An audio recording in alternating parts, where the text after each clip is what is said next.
चिंता नहीं। क्या है हमारे पास? Types of chemical equilibrium. अब ये होता है आपके पास दो टाइप का, होमोजीनियस इक्विलिब्रियम, और एक आपके पास क्या आएगा? Heterogeneous equilibrium. Heterogeneous equilibrium. अगर आप अब से कभी भी रिएक्शंस के केस में पढ़ोगे होमो और हेट्रो, तुम लोगों ने अभी पढ़ रखे हैं case of mixed resolution case पढ़ रखे है ना। अगर तुम लोग पढ़ोगे कभी भी होमो और हेट्रो, जहां पे क्या इन्वॉल्व हो? इक्वेशंस इन्वॉल्व हो, तो वहां पे हमेशा आप बात करते हो रिएक्टेंट्स और प्रोडक्ट्स की फेज के ऊपर या उनकी स्टेज के ऊपर। मतलब the reactions in which the reactants and products are in same phase। जब आपके रिएक्टेंट और प्रोडक्ट सारे के सारे क्या हो? सेम फेज में, मतलब या फिर सॉलिड में हो या सारे गैस या सारे liquid. For example H2 plus O2 will form at equilibrium। At equilibrium ये लाइन इंपॉर्टेंट है। इक्विलिब्रियम पॉइंट के ऊपर सारे क्या है? सेम स्टेज के ऊपर। अब यहाँ पे अगर आप ध्यान से देखोगे तो आपके पास ये भी किसमें है? गैस। ये भी है वेपर फेज में, ये भी गैस और ये भी क्या है? सारे के सारे आपके क्या है? सेम फेज में है। इनको हम क्या बोल देते हैं? होमोजीनियस। अब इसको बैलेंस कर दो, यहाँ पे आ जाएगा 2, यहाँ पे भी क्या आ जाएगा? 2। तो इस रिएक्शन के लिए आपके पास Kc क्या आएगा? H2O की कंसेंट्रेशन का स्क्वायर अपॉन H2 का स्क्वायर और O2 का ये आएगा। अगर लिखना हो इसके लिए Kp, तो वो क्या आएगा? P ऑफ H2O का square partial pressure of H2 का square partial pressure of O2। बस।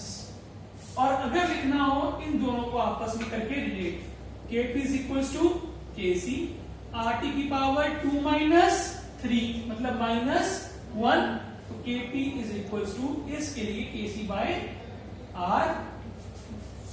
सिंपल। और अगर मैं चलता हूं यहाँ पे होमोजीनियस पे, अब होमोजीनियस में आपके लिए क्या होगा? यहाँ पे आपके पास फेज क्या थी? सेम। वहां पे क्या होगी? डिफरेंट। तो सारा कुछ क्या आएगा आपका? सेम, बस क्या फर्क आएगा? Different phase.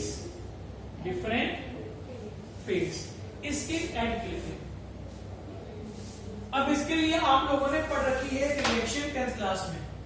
अगर मैं कैल्शियम कार्बोनेट, इसको calcium carbonate oxide, calcium carbonate को अगर आप करते हो रिएक्ट या फिर छोड़ देते हो, it will produce calcium oxide plus CO2। CaCO3 को हम क्या बोलते हैं?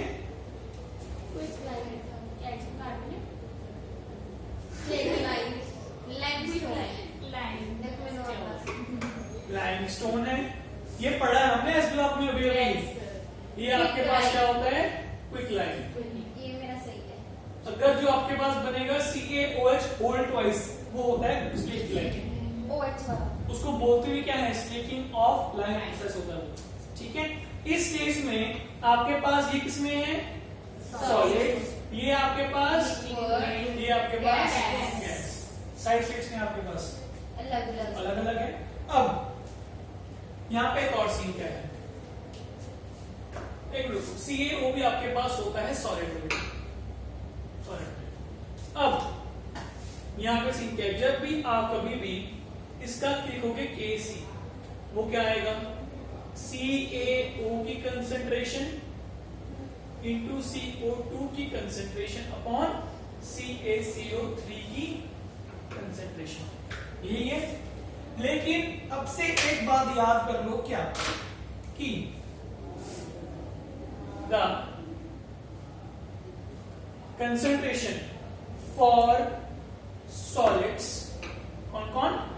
सॉलिड्स एंड प्योर लिक्विड्स, कौन? सॉलिड्स और प्योर लिक्विड्स। सॉलिड मतलब होता ही है, प्योर लिक्विड का मतलब ये है कि आपके पास वो एक्वा स्टेट में ना हो। अगर आपको बोल दिया HCl प्योर है तो एक्वा स्टेट में नहीं है तो उसमें आएगा प्योर लिक्विड में आएगा, एक्वा स्टेट नहीं है। The concentration for solid and pure liquid is taken as unity। क्या मानते हैं उसको हम? यूनिटी या फिर वन मानते हैं, ठीक है?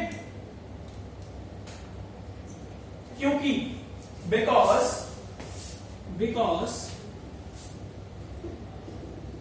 Active mass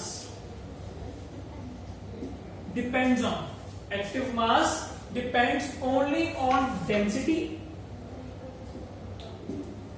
and molecular mass।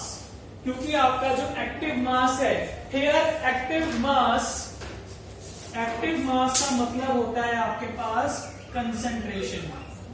क्या मतलब है इसका? कंसंट्रेशन, कि आपके पास जो कॉन्सेंट्रेशन है वो वेरी करती है किसके साथ? डेंसिटी और मॉलिक्यूलर मास के साथ। अगर आपने एक्वस सॉल्यूशन बनाया ही नहीं है तो वहां पे आपके पास कोई भी एन फैक्टर नहीं आएगा। अगर एन फैक्टर नहीं आएगा तो आपके पास वहां पे मास चेंज नहीं होगा, लिक्विड मास आएगा नहीं। आपके पास हमेशा प्योर लिक्विड का मास क्या रहेगा? सेम रहेगा। Same in case of solids है। अगर मैं बोल रहा हूं कि आप उसमें CuCO3 डाल रहे हो, क्या ऐसा होगा CuCO3 का मास मॉलिक्यूलर मास चेंज रहेगा? कभी नहीं होगा, हमेशा क्या रहेगा? वो सेम ही रहेगा। सिमिलरली इनकी इंटेंसिटी क्या रहती है? हमेशा सेम ही रहती है। लेकिन अगर आप गैस ले लो, गैस की डेंसिटी वेरी कर जाती है, वॉल्यूम बढ़ा दो तो डेंसिटी क्या हो जाएगी? चेंज। अगर वॉल्यूम चेंज कर डेंसिटी चेंज हो जाएगी। अगर आपने किसी एक्वा सॉल्यूशन के लिए पानी और डाल डेंसिटी क्या हो जाएगी? चेंज, ठीक है। लेकिन प्योर चीज की हमेशा क्या रहने वाली है? वो सेम रहने वाली है। तो एक्टिव मास जो क्या होता है आपके पास? कॉन्सेंट्रेशन, वो किससे वेरी करती है? डेंसिटी और मॉलिक्यूलर मास से, ठीक है। यहां पे एक्टिव मास क्यों बोला है? क्योंकि जब रिएक्शन हो रही है हम वहां पे चेक करते हैं कि एक्चुअल में कितना उसका मास रिएक्शन में इन्वॉल्व हो रहा है, कितना इन्वॉल्व नहीं हो रहा। बात समझ में आई?